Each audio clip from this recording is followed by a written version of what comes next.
Welcome back to One Comic Book a Day, where we're covering Action Comics number 61, The Man They Wouldn't Believe. A Superman comic I became incredibly uninterested in as it went along. Though the second half is more interesting than the first half, what the problem is they do what I always ask them to do in mobster stories, which is to set up for the first half of the comic and then work on the second half as sort of a payoff.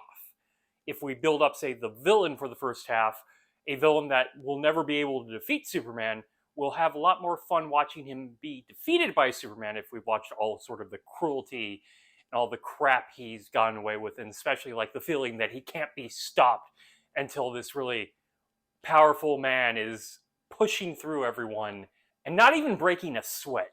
This is not that kind of story. In fact, it would have worked better if we'd gotten to the premise quicker.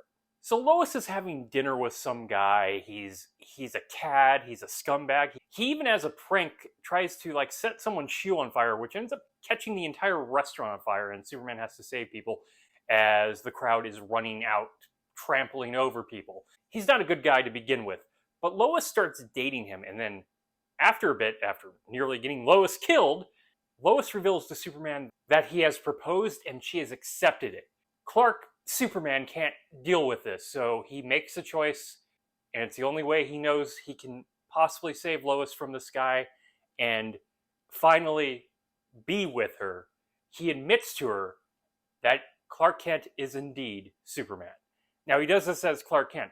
Now, this is the fun of the comic and the interesting premise. It also gets kind of irritating because it's something that could be solved so simply, but we're not going to do that because we don't actually want the whole Lois finds out Clark is Superman.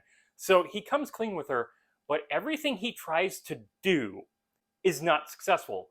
In a very unlucky timing of telling her, like at one point he tries to pick up a heavy weight, but it turns out it's just a prop weight and it doesn't weigh anything. And everything he does is at that level. There is some other reason that would explain why Clark Kent could do something that Superman could.